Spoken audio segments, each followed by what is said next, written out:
Biotechnology principles and processes में revise कीजिए 11.3 processes of recombinant DNA technology को, और रिवाइज करके यह बताइए कि इसमें क्या क्या बताया गया है।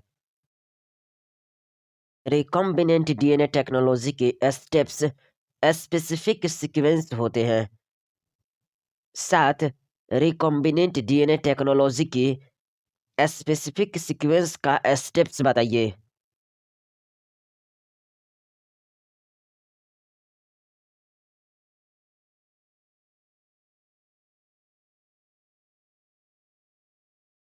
जी हाँ, रिकॉम्बिनेंट डीएनए टेक्नोलॉजी के स्टेप्स स्पेसिफिक सीक्वेंस में होते हैं, जैसे डीएनए का आइसोलेशन, डीएनए का रेस्ट्रिक्शन एंडोन्यूक्लियस द्वारा फ्रेगमेंटेशन, डिजायर्ड डीएनए फ्रेगमेंट का आइसोलेशन, डीएनए फ्रेगमेंट का वेक्टर में लाइगेशन, रिकॉम्बिनेंट डीएनए को होस्ट में ट्रांसफर करना, होस्ट सेल्स को एक मीडियम में लार्ज स्केल पर कल्चर करना, डिजायर्ड प्रोडक्ट का एक्सट्रैक्शन करना।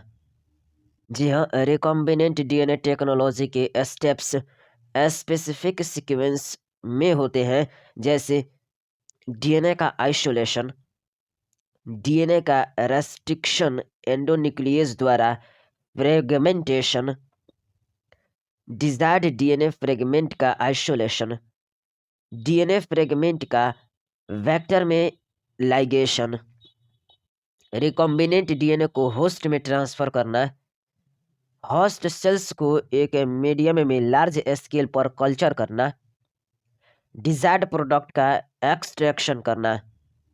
जी हाँ, रिकॉम्बिनेंट डीएनए टेक्नोलॉजी के स्टेप्स स्पेसिफिक सीक्वेंस में होते हैं, जैसे डीएनए का आइसोलेशन, डीएनए का रेस्ट्रिक्शन एंडोन्यूक्लियस द्वारा फ्रेगमेंटेशन, डिजायर्ड डीएनए फ्रेगमेंट का आइसोलेशन, डीएनए फ्रेगमेंट का वेक्टर में लाइगेशन, रिकॉम्बिनेंट डीएनए को होस्ट में ट्रांसफर करना, होस्ट सेल्स को एक मीडियम में लार्ज स्केल पर कल्चर करना, डिजायर्ड प्रोडक्ट का एक्सट्रैक्शन करना। अब इन स्टेप को डिटेल में एग्जामिन करते हैं। रिवाइज कीजिए 11.3.1 isolation of the genetic material that is DNA को। आपको याद होगा कि बिना किसी एक्सेप्शन के न्यूक्लिक एसिड सभी ऑर्गेनिजम्स का जेनेटिक मटेरियल होता है। तो बताइए, अधिकांश ऑर्गेनिजम्स में यह न्यूक्लिक एसिड क्या होता है?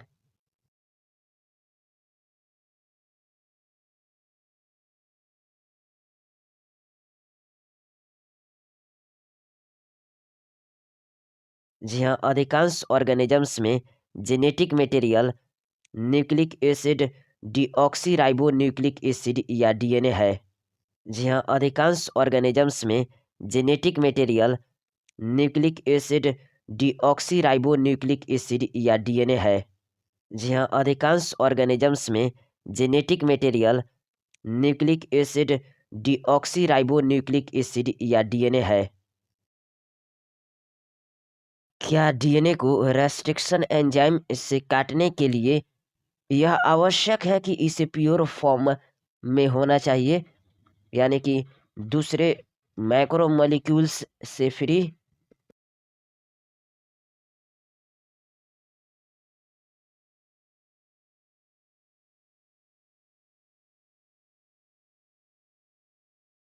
जी हाँ, डीएनए को रेस्ट्रिक्शन एंजाइम से काटने के लिए यह आवश्यक है कि इसे प्योर फॉर्म में होना चाहिए, यानी कि अन्य दूसरे मैक्रोमोलिक्यूल्स से फ्री। जी हाँ, डीएनए को रेस्ट्रिक्शन एंजाइम से काटने के लिए यह आवश्यक है कि इसे प्योर फॉर्म में होना चाहिए, यानी कि अन्य दूसरे मैक्रोमोलिक्यूल्स से फ्री। जी हाँ, डीएनए को रेस्ट्रिक्शन एंजाइम से काटने के लिए यह आवश्यक है कि इसे प्योर फॉर्म में होना चाहिए, यानी कि अन्य दूसरे मैक्रोमोलिक्यूल्स से फ्री। डीएनए मेम्ब्रेन से घिरा रहता है, इसलिए सेल को ब्रेक करके खोलना पड़ेगा, ताकि डीएनए के साथ दूसरे मैक्रोमोलेक्यूल्स जैसे आरएनए, प्रोटीन्स, पॉलीसेकेराइड्स तथा लिपिड भी रिलीज हो सके। डीएनए मेम्ब्रेन से घिरा रहता है, इसलिए सेल को ब्रेक करके खोलना पड़ेगा ताकि डीएनए के साथ दूसरे मैक्रोमोलेक्यूल्स रिलीज हो सके। इन मैक्रोमोलेक्यूल्स में 4 मैक्रोमोलेक्यूल्स का नाम बताइए।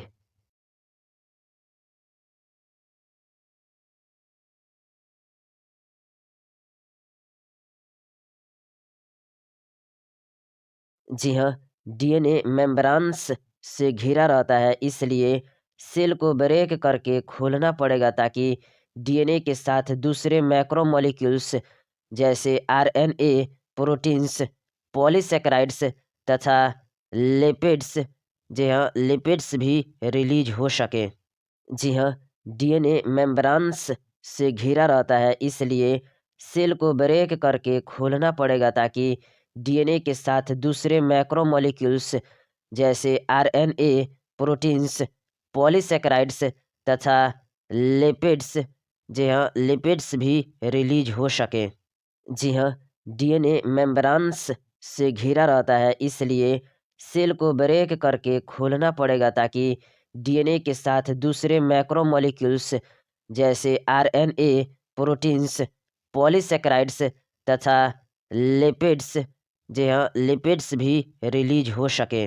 बताइए क्या यह तब भी संभव है जब बैक्टीरियल सेल या प्लांट या एनिमल टिश्यू लाइसोजाइम यानी कि बैक्टीरिया, सेलुलोज यानी कि प्लांट सेल, काइटिनेज यानी कि फंगस जैसे एंजाइम से ट्रीट किए जाते हैं।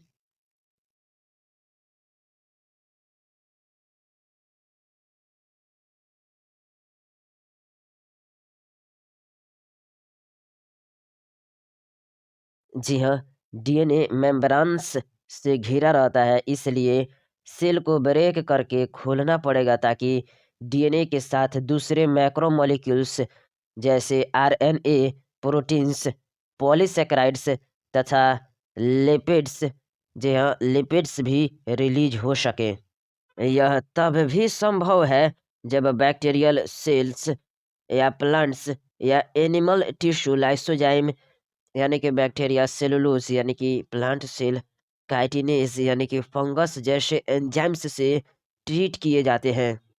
यह तब भी संभव है जब बैक्टीरियल सेल्स या प्लांट्स या एनिमल टिश्यू लाइसोजाइम यानी कि बैक्टीरिया, सेलुलोज यानी कि प्लांट सेल, काइटिनेज यानी कि फंगस जैसे एंजाइम्स से ट्रीट किए जाते हैं। बताइए जीन्स कहाँ स्थित होता है और किसके साथ इंटरवेंट होता है?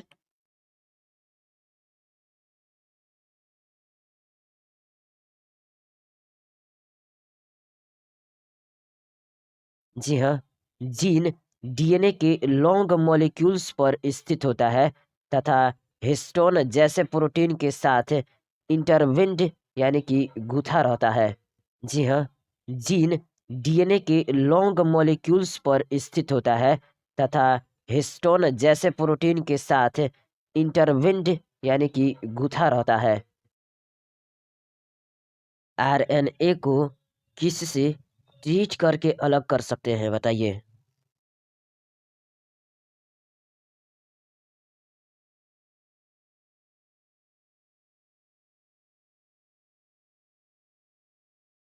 जी हाँ, आरएनए को न्यूक्लिएज से ट्रीट करके अलग कर सकते हैं।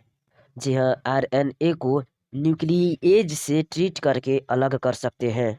जी हाँ, आरएनए को न्यूक्लिएज से ट्रीट करके अलग कर सकते हैं। बताइए प्रोटीन को किससे ट्रीट करके अलग कर सकते हैं?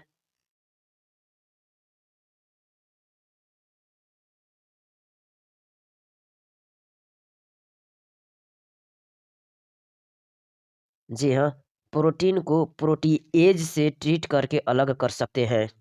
जी हाँ, प्रोटीन को प्रोटीएज से ट्रीट करके अलग कर सकते हैं।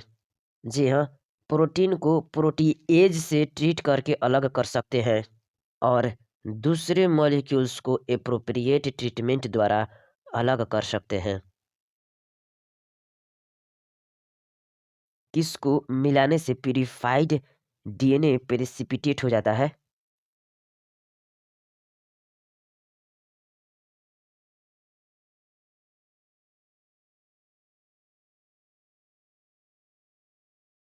जी हाँ, अल्टीमेटली चिल्ड इथेनॉल मिलाने से प्यूरिफाइड डीएनए प्रेसिपिटेट हो जाता है।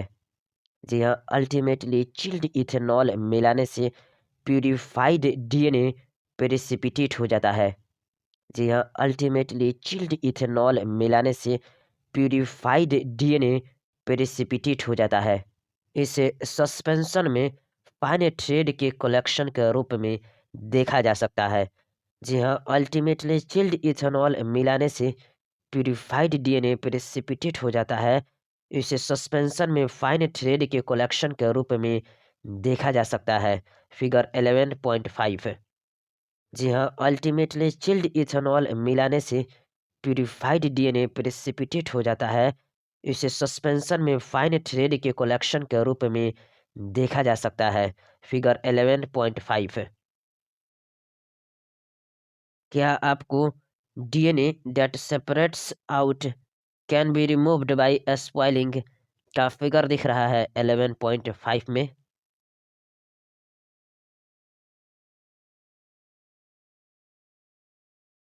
रिवाइज कीजिए 11.3.2 cutting of DNA at a specific location को और बताइए इसमें क्या क्या बताया गया है।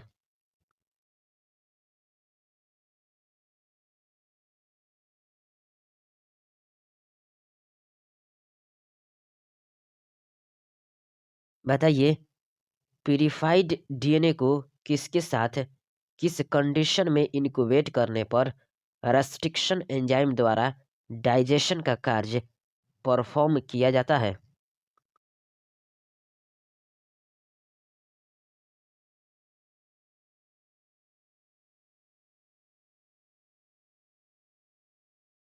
जी हाँ, प्यूरिफाइड डीएनए को रेस्ट्रिक्शन एंजाइम के साथ ऑप्टिमम कंडीशन में इनक्यूबेट करने पर रेस्ट्रिक्शन एंजाइम द्वारा डाइजेशन का कार्य परफॉर्म किया जाता है। जी हाँ, प्यूरिफाइड डीएनए को रेस्ट्रिक्शन एंजाइम के साथ ऑप्टिमम कंडीशन में इनक्यूबेट करने पर रेस्ट्रिक्शन एंजाइम द्वारा डाइजेशन का कार्य परफॉर्म किया जाता है। जी हाँ, प्यूरिफाइड डीएनए को रेस्ट्रिक्शन एंजाइम के साथ ऑप्टिमम कंडीशन में इनक्यूबेट करने पर रेस्ट्रिक्शन एंजाइम द्वारा डाइजेशन का कार्य परफॉर्म किया जाता है। बताइए क्या एम्प्लॉयड किया जाता है चेक करने के लिए the process of a restriction enzyme digestion?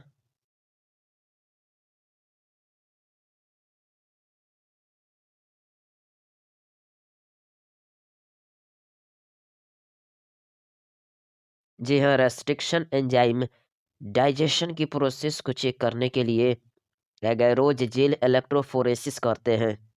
जी हाँ, रेस्ट्रिक्शन एंजाइम डाइजेशन की प्रोसेस को चेक करने के लिए एगैरोज जेल इलेक्ट्रोफोरेसिस करते हैं।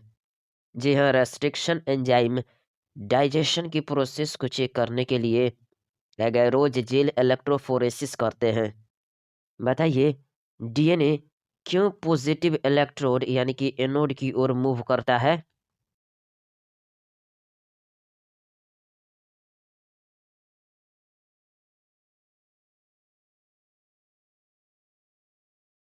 जी हाँ, एगैरोज जेल इलेक्ट्रोफोरेसिस एम्प्लॉयड किया जाता है to check the progression of restriction enzyme digestion. DNA चूंकि एक निगेटिवली चार्ज्ड मॉलिक्यूल है, इसलिए यह मूव्स करता है towards the positive electrode that is anode. Figure 11.3 को देखिए। यह प्रोसेस वेक्टर डीएनए के साथ भी रिपीट की जाती है। Are you agree with this?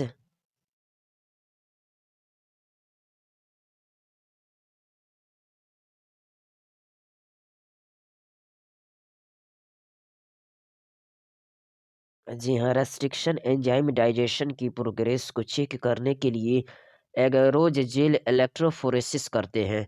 DNA एक निगेटिवली चार्ज्ड मॉलिक्यूल है, इसी कारण से यह पॉजिटिव इलेक्ट्रोड यानी एनोड की ओर मूव करता है। यह प्रोसेस वेक्टर डीएनए के साथ भी दोहराई जाती है। जी हाँ, रेस्ट्रिक्शन एंजाइम डाइजेशन की प्रोग्रेस को चेक करने के लिए एगरोज जेल इलेक्ट्रोफोरेसिस करते हैं। डीएनए एक निगेटिवली चार्ज्ड मॉलिक्यूल है, इसी कारण से यह पॉजिटिव इलेक्ट्रोड यानी एनोड की ओर मूव करता है। यह प्रोसेस वेक्टर डीएनए के साथ भी दोहराई जाती है। डीएनए के ज्वाइनिंग में क्या कई प्रोसेस शामिल है? सोर्स डीएनए और वेक्टर को स्पेसिफिक रेस्ट्रिक्शन एंजाइम द्वारा काटे जाने के बाद सोर्स डीएनए से कटा हुआ जीन ऑफ इंटरेस्ट को कटे वेक्टर में उपस्थित खाली जगह के साथ लाइगेज द्वारा जोड़ दिया जाता है। और क्या इसके फलस्वरूप रिकॉम्बिनेंट डीएनए बनता है?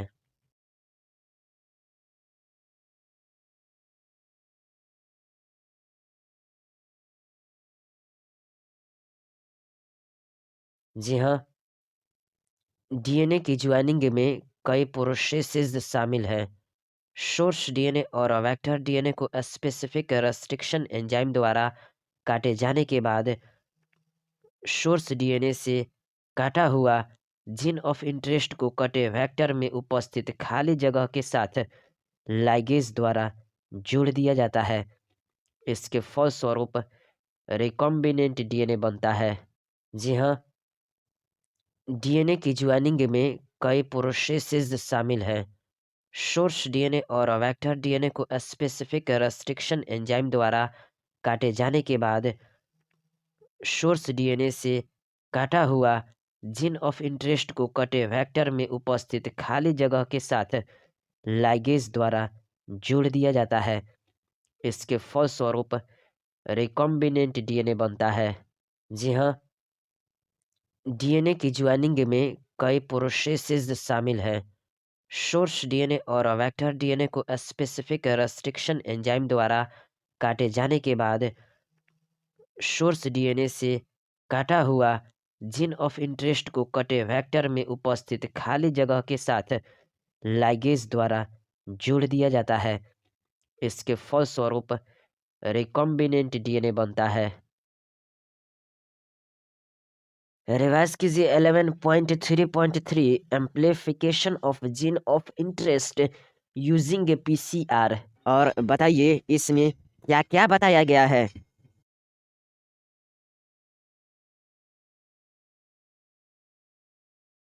पीसीआर का क्या मतलब है?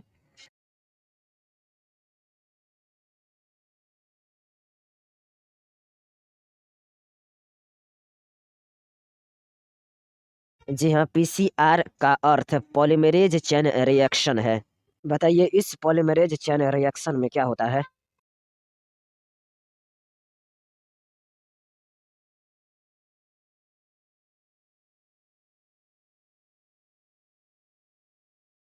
जी हाँ, पीसीआर का अर्थ पॉलीमरेज चेन रिएक्शन है। इस रिएक्शन में प्राइमर्स के दो सेट तथा डीएनए पॉलीमरेज एंजाइम का यूज करके इन विट्रो मेथड से जीन ऑफ इंटरेस्ट की कई कॉपीज की सिंथेसिस होती है। यह एंजाइम जीनोमिक डीएनए को टेम्पलेट के रूप में प्रयोग कर रिएक्शन में पाए जाने वाले न्यूक्लियोटाइड का उपयोग करके प्राइमर्स को एक्सटेंड कर देता है। जी हाँ, पीसीआर का अर्थ पॉलीमरेज चेन रिएक्शन है। इस रिएक्शन में प्राइमर्स के दो सेट तथा डीएनए पॉलीमरेज एंजाइम का यूज करके इन विट्रो मेथड से जीन ऑफ इंटरेस्ट की कई कॉपीज की सिंथेसिस होती है। यह एंजाइम जीनोमिक डीएनए को टेम्पलेट के रूप में प्रयोग कर रिएक्शन में पाए जाने वाले न्यूक्लियोटाइड का उपयोग करके प्राइमर्स को एक्सटेंड कर देता है। जी हाँ, पीसीआर का अर्थ पॉलीमरेज चेन रिएक्शन है। इस रिएक्शन में प्राइमर्स के दो सेट तथा डीएनए पॉलीमरेज एंजाइम का यूज करके इन विट्रो मेथड से जीन ऑफ इंटरेस्ट की कई कॉपीज की सिंथेसिस होती है। यह एंजाइम जीनोमिक डीएनए को टेम्पलेट के रूप में प्रयोग कर रिएक्शन में पाए जाने वाले न्यूक्लियोटाइड का उपयोग करके प्राइमर्स को एक्सटेंड कर देता है। बताइए प्राइमर्स क्या है?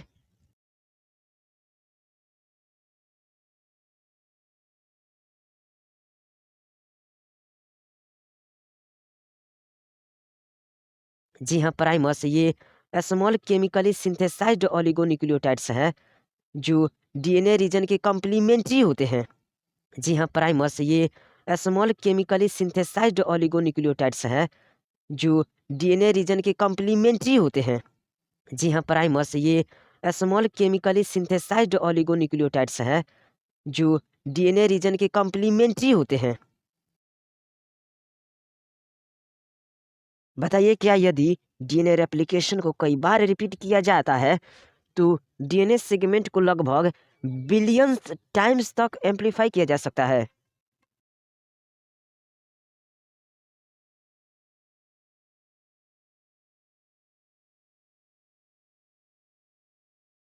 जी हाँ, यदि डीएनए रेप्लिकेशन को कई बार रिपीट किया जाता है तो डीएनए सेगमेंट को लगभग बिलियन टाइम्स तक एम्पलीफाई किया जा सकता है।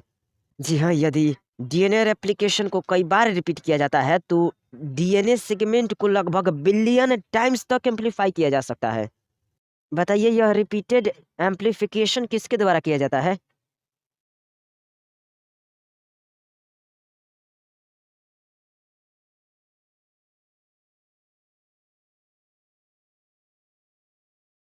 जी हाँ, यदि डीएनए रेप्लिकेशन को कई बार रिपीट किया जाता है तो डीएनए सेगमेंट को लगभग बिलियन टाइम्स तक एम्पलीफाई किया जा सकता है। जी हाँ, यह repeated amplification thermostable DNA polymerase द्वारा किया जाता है। ध्यान से सुनिए, यदि डीएनए रेप्लिकेशन को कई बार रिपीट किया जाता है तो डीएनए सेगमेंट को लगभग बिलियन टाइम्स तक एम्पलीफाई किया जा सकता है। यह repeated amplification thermostable DNA polymerase द्वारा किया जाता है। ध्यान से सुनिए, यदि डीएनए रेप्लिकेशन को कई बार रिपीट किया जाता है तो डीएनए सेगमेंट को लगभग बिलियन टाइम्स तक एम्पलीफाई किया जा सकता है। यह repeated amplification thermostable DNA polymerase द्वारा किया जाता है। बताइए थर्मोस्टेबल डीएनए पॉलीमरेज किससे प्राप्त किया जाता है?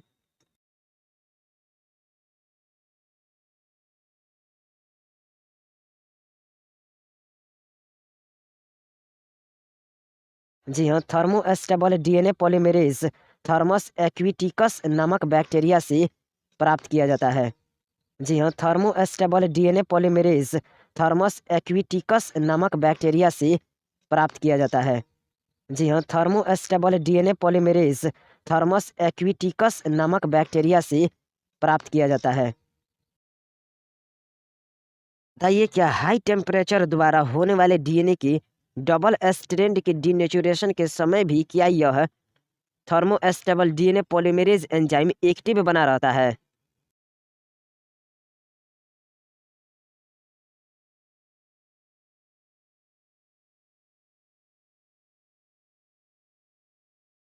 जी हाँ, हाई टेम्परेचर द्वारा होने वाले डीएनए के डबल स्ट्रैंड के डीनेचुरेशन के समय भी यह thermostable DNA polymerase enzyme active बना रहता है।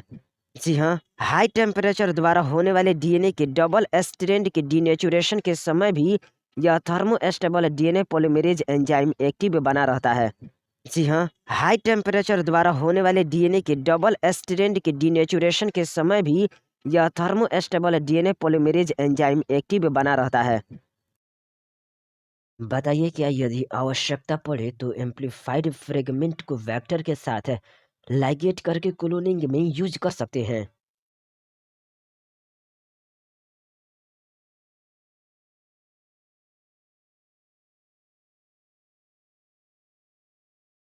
जी हाँ, यदि आवश्यकता पड़े तो एम्प्लीफाइड फ्रेगमेंट को वेक्टर के साथ लाइगेट करके क्लोनिंग में यूज कर सकते हैं। जी हाँ, यदि आवश्यकता पड़े तो एम्प्लीफाइड फ्रेगमेंट को वेक्टर के साथ लाइगेट करके क्लोनिंग में यूज कर सकते हैं। जी हाँ, यदि आवश्यकता पड़े तो एम्प्लीफाइड फ्रेगमेंट को वेक्टर के साथ लाइगेट करके क्लोनिंग में यूज कर सकते हैं। फिगर 11.6 पॉलीमरेज चेन रिएक्शन यानी कि PCR. Etch cycle has 3 steps. इस स्टेप्स को बताइए।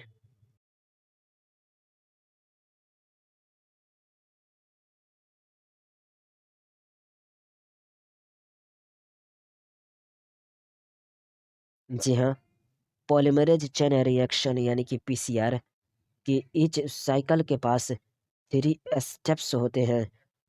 First, denaturation, second primer annealing and third extension of primers.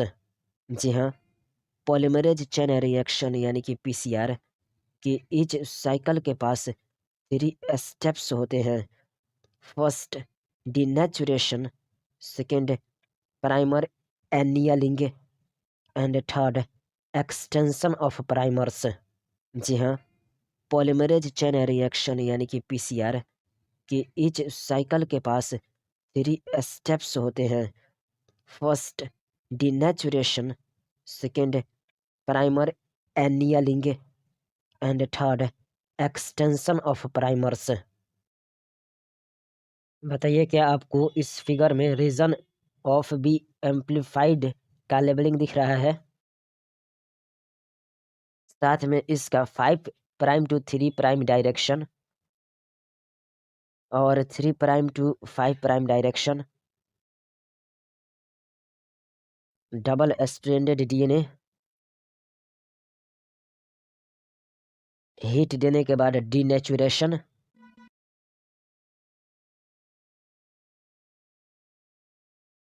Next में डायरेक्शन के साथ प्राइमर्स एनियलिंग बोलिए।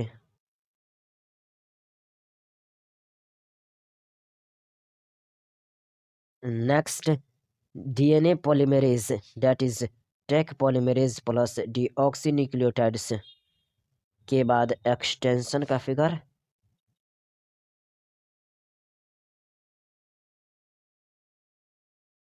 30 साइकिल्स के बाद एम्प्लीफाइड लगभग 1 बिलियन टाइम्स का फिगर। चलिए रिवाइज कीजिए 11.3.4 insertion of recombinant DNA into the host cell या ऑर्गेनिज्म, और बताइए इसमें क्या बताया गया है।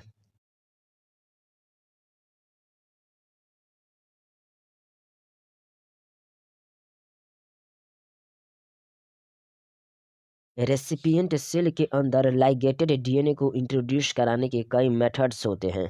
बताइए यह कार्य कब तक किया जाता है?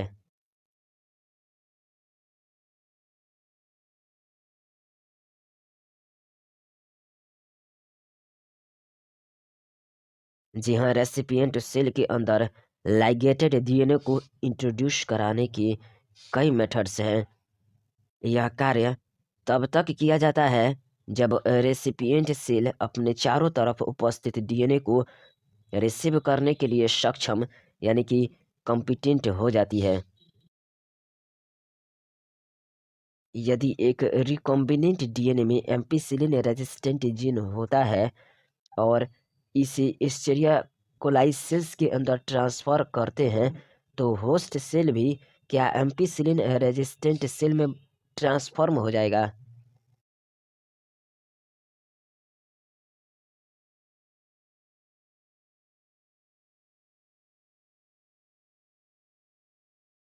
जी हाँ, यदि एक रिकॉम्बिनेंट डीएनए में एम्पिसिलिन रेजिस्टेंट जीन होता है और इसे एस्चेरिया कोलाई के अंदर ट्रांसफर कर देते हैं, तो होस्ट सेल भी एम्पिसिलिन रेजिस्टेंट सेल्स में बदल यानी कि ट्रांसफर हो जाता है। जी हाँ, यदि एक रिकॉम्बिनेंट डीएनए में एम्पिसिलिन रेजिस्टेंट जीन होता है और इसे एस्चेरिया कोलाई के अंदर ट्रांसफर कर देते हैं, तो होस्ट सेल भी एम्पिसिलिन रेजिस्टेंट सेल्स में बदल यानी कि ट्रांसफर हो जाता है। जी हाँ, यदि एक रिकॉम्बिनेंट डीएनए में एम्पिसिलिन रेजिस्टेंट जीन होता है और इसे एस्चेरिया कोलाई के अंदर ट्रांसफर कर देते हैं, तो होस्ट सेल भी एम्पिसिलिन रेजिस्टेंट सेल्स में बदल यानी कि ट्रांसफर हो जाता है। क्या होगा यदि यह ट्रांसफॉर्म्ड सेल्स को एम्पिसिलिन रखने वाली अगार प्लेट्स पर फैलाएं?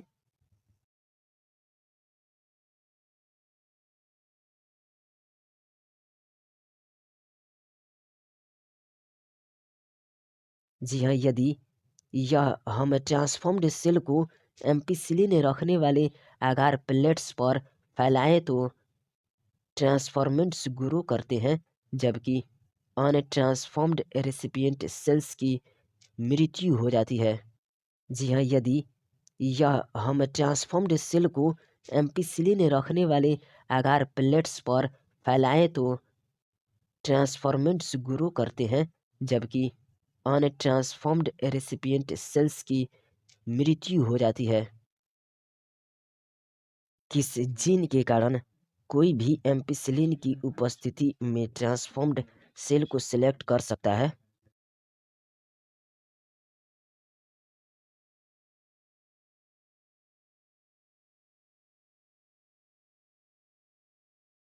जी हाँ, एम्पिसिलिन रेजिस्टेंट जीन के कारण कोई भी एम्पिसिलिन की उपस्थिति में ट्रांसफ़ॉर्म्ड सेल को सेलेक्ट कर सकता है। जी हाँ, एम्पिसिलिन रेजिस्टेंट जीन के कारण कोई भी एम्पिसिलिन की उपस्थिति में ट्रांसफ़ॉर्म्ड सेल को सेलेक्ट कर सकता है। इस केस में एम्पिसिलिन रेजिस्टेंट जीन को क्या कहते हैं?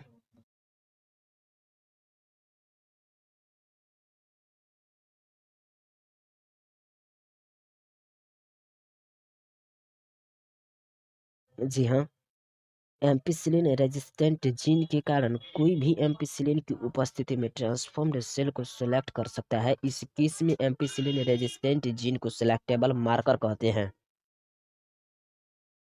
11.3.5 obtaining the foreign gene product को रिवाइज करके बताइए, इसमें क्या बताया गया है? जब आप एलियन डीएनए की एक पीस को एक क्लोनिंग वेक्टर में प्रवेश कराकर इसे बैक्टीरिया, प्लांट या एनिमल सेल में ट्रांसफर करते हैं तो एलियन डीएनए इनमें मल्टीप्लाई होने लगता है। Are you agree with this?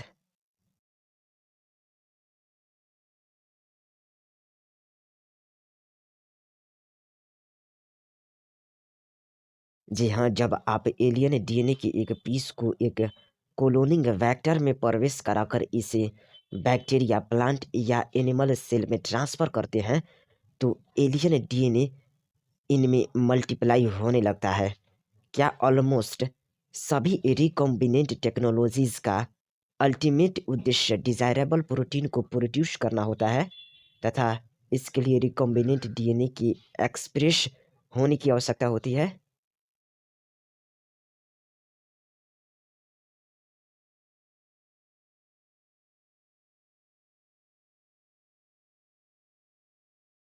जी हाँ, ऑलमोस्ट सभी रिकॉम्बिनेंट टेक्नोलॉजीज का अल्टीमेट उद्देश्य डिजायरेबल प्रोटीन को प्रोड्यूस करना होता है तथा इसके लिए रिकॉम्बिनेंट डीएनए की एक्सप्रेस होने की आवश्यकता होती है। फॉरेन जीन किस कंडीशन में एक्सप्रेस होते हैं?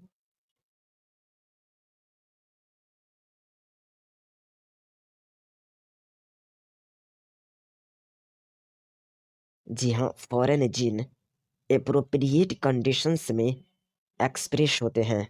जी हाँ, फॉरेन जीन एप्रोप्रिएट कंडीशंस में एक्सप्रेस होते हैं। जी हाँ, फॉरेन जीन एप्रोप्रिएट कंडीशंस में एक्सप्रेस होते हैं।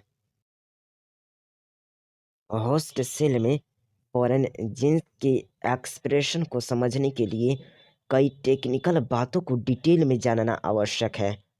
जीन ऑफ इंटरेस्ट की क्लोनिंग तथा टारगेट प्रोटीन के एक्सप्रेशन को इंड्यूस करने वाली कंडीशंस को फेवरेबल बनाने के बाद कोई भी लार्ज स्केल पर इसके प्रोडक्शन के बारे में सोच सकता है। Are you agree with this?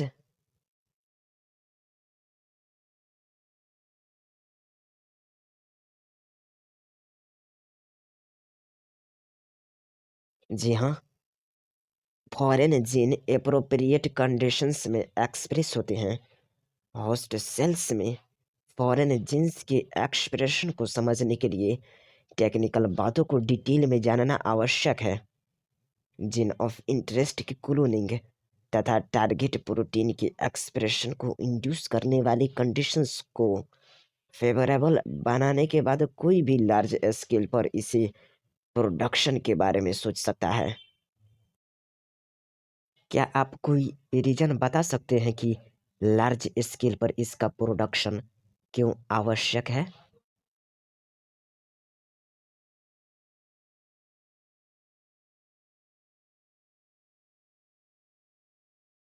Recombinant protein किसको कहते हैं?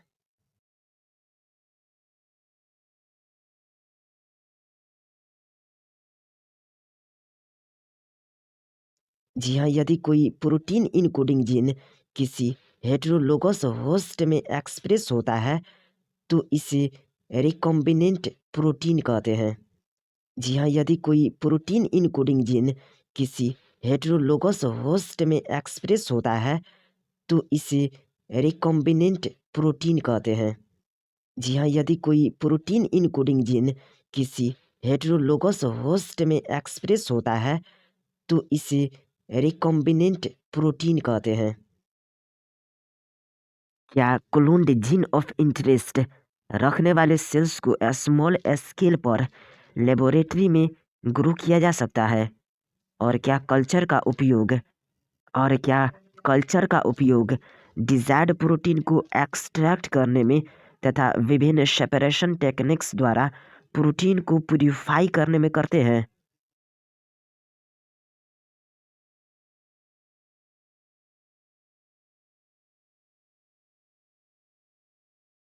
जी हाँ, क्लोन्ड जीन ऑफ इंटरेस्ट रखने वाले सेल्स को स्मॉल स्केल पर लेबोरेटरी में ग्रो किया जा सकता है। कल्चर का उपयोग डिजायर्ड प्रोटीन को एक्सट्रैक्ट करने में तथा विभिन्न सेपरेशन टेक्निक्स द्वारा प्रोटीन को प्यूरिफाई करने में करते हैं। बताइए, कॉन्टिन्यूअस कल्चर सिस्टम में क्या होता है? इसमें क्या सेल्स मल्टीप्लाई कर सकती है?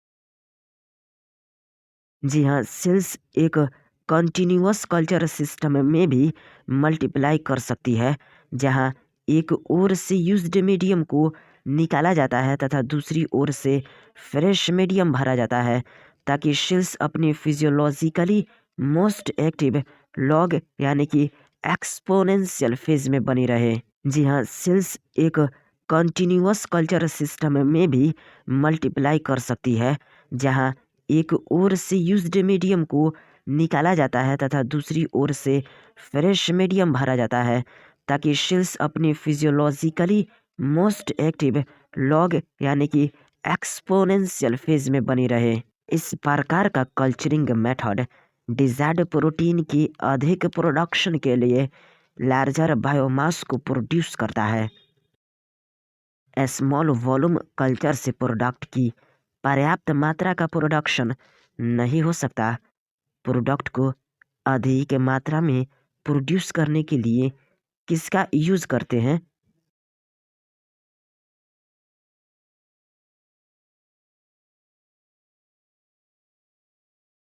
जी हाँ, स्मॉल वॉल्यूम कल्चर से प्रोडक्ट की पर्याप्त मात्रा का प्रोडक्शन नहीं हो सकता। प्रोडक्ट को अधिक मात्रा में प्रोड्यूस करने के लिए बायोरिएक्टर्स का यूज़ करते हैं, जहां कल्चर के अधिक वॉल्यूम यानी कि 100 to 1000 लीटर्स को प्रोसेस्ड किया जाता है। जी हाँ, स्मॉल वॉल्यूम कल्चर से प्रोडक्ट की पर्याप्त मात्रा का प्रोडक्शन नहीं हो सकता। प्रोडक्ट को अधिक मात्रा में प्रोड्यूस करने के लिए बायोरिएक्टर्स का यूज़ करते हैं, जहां कल्चर के अधिक वॉल्यूम यानी कि 100 to 1000 लीटर्स को प्रोसेस्ड किया जाता है। बायोरिएक्टर क्या एक वेसल के समान है जिसमें माइक्रोबियल प्लांट एनिमल या ह्यूमन सेल्स का यूज़ करते हुए रॉ मटेरियल को स्पेसिफिक प्रोडक्ट्स, इंडिविजुअल एंजाइम्स आदि में बायोलॉजिकली कन्वर्ट किया जाता है?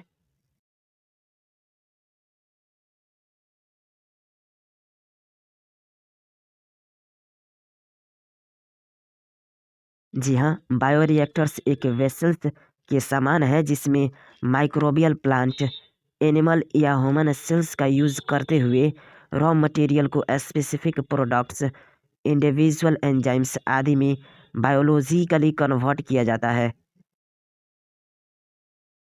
बताइए, बायोरिएक्टर क्या डिजायर्ड प्रोडक्ट को पाने के लिए ऑप्टिमम ग्रोथ कंडीशन प्रदान कराता है, जैसे temperature, pH substrate, salt, vitamins, oxygen.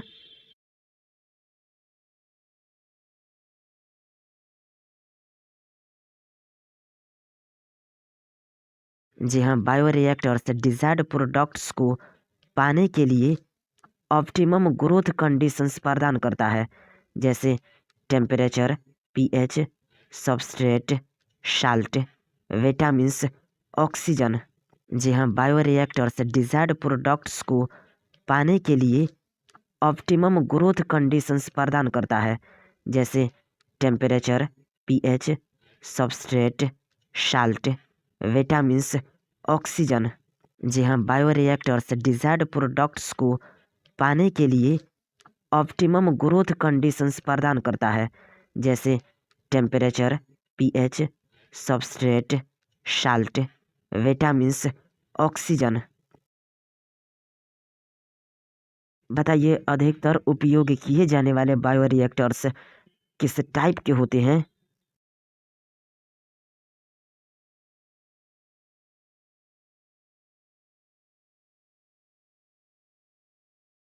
जी हाँ, अधिकतर उपयोग किए जाने वाले बायोरिएक्टर्स स्ट्रिंग टाइप होते हैं, जिसे फिगर 11.7 में दिखाया गया है। जी हाँ, अधिकतर उपयोग किए जाने वाले बायोरिएक्टर्स स्ट्रिंग टाइप होते हैं, जिसे फिगर 11.7 में दिखाया गया है। एसिड टैंक रिएक्टर सामान्यतः कैसे होते हैं?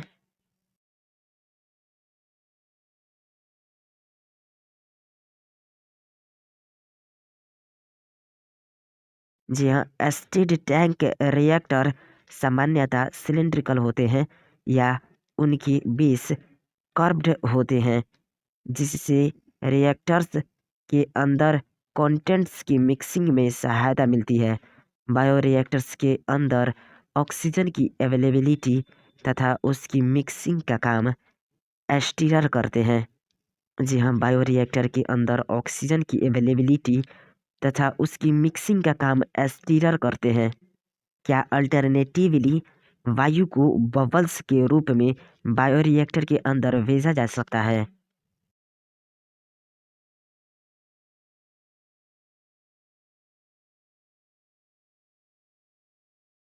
जी हाँ, अल्टरनेटिवली वायु को बबल्स के रूप में बायोरिएक्टर के अंदर भेजा जा सकता है। जी हाँ, बबल्स के रूप में बायोरिएक्टर्स के अंदर भेजा जा सकता है। यदि आप चित्र को ध्यान से देखें तो पाएंगे कि बायोरिएक्टर में एक agitator system, N oxygen delivery system, A foam control system, a temperature control system, pH control system तथा सैंपलिंग पॉइंट लगा होता है। बताइए, किस पॉइंट से कल्चर की थोड़ी मात्रा समय समय पर निकाली जा सकती है?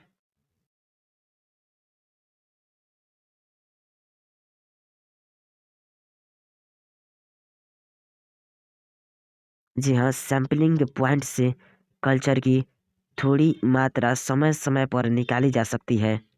जी हाँ, सैंपलिंग पॉइंट से कल्चर की थोड़ी मात्रा समय समय पर निकाली जा सकती है। जी हाँ, सैंपलिंग पॉइंट से कल्चर की थोड़ी मात्रा समय समय पर निकाली जा सकती है। चलिए, फिगर 11.7 को अपने नोटबुक में 20 से 30 बार बनाइए। बताइए, क्या सैंपल एसिड टैंक बायोरिएक्टर में आपको acid base for pH control की लेबलिंग दिख रही है? एस्टीम फॉर स्टरलाइजेशन की, स्टेराइल एयर की, कल्चर ब्रूथ की लेबलिंग, फ्लैट ब्लेडेड इम्पेलर की लेबलिंग, फोम ब्रेकर की, मोटर की। चलिए, फिर से बताइए। बताइए, क्या सैंपल एसिड टैंक बायोरिएक्टर में आपको acid base for pH control की लेबलिंग दिख रही है? एस्टीम फॉर स्टरलाइजेशन की, स्टेराइल एयर की, कल्चर ब्रूथ की लेबलिंग, फ्लैट ब्लेडेड इम्पेलर की लेबलिंग, फोम ब्रेकर की, मोटर की।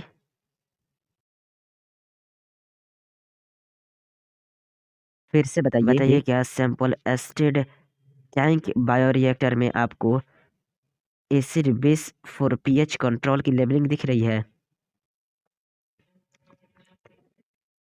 एस्टीम फॉर स्टरलाइजेशन की, स्टेराइल एयर की, कल्चर ब्रूथ की लेबलिंग,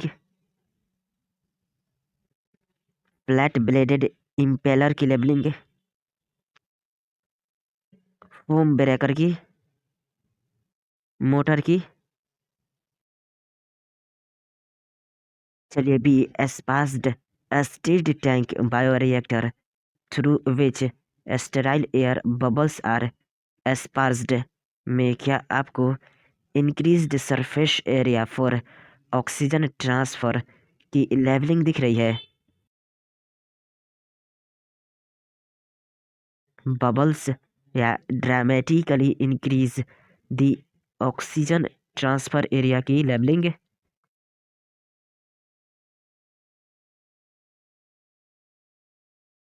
गैस इनट्रेनमेंट की लेवलिंग।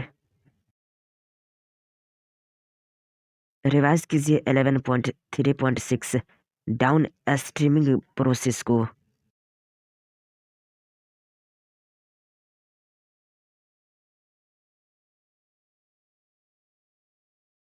बताइए डाउन स्ट्रीम प्रोसेसिंग किसको कहते हैं?